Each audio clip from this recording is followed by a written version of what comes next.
Jefferson and Lewis counties are in need of a medical examiner or forensic pathologist. Going a year or two without one, why does it matter? Well, as we learned tonight from 7 News reporter Thomas Caffarella, the staff shortage is taking away time and money. Jefferson and Lewis counties need to fill an important job, a forensic pathologist who can perform autopsies to determine somebody's cause of death. There are 2 issues with not having one. The first, time. If an autopsy is needed in Lewis County, it has to happen hundreds of miles away. The closest is Binghamton, where it can take days to get done.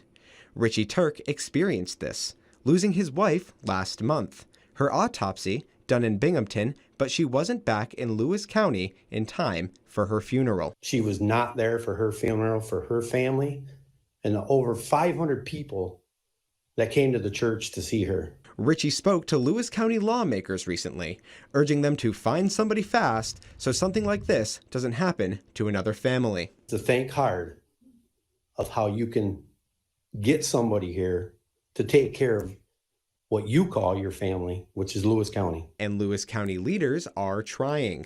There is a nationwide shortage of medical examiners and forensic pathologists. The second issue is cost.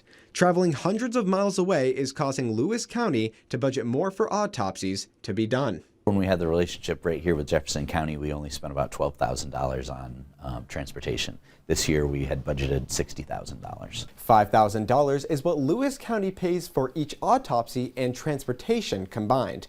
But Piche says if there was one forensic pathologist that the North Country could share, it would be beneficial for all.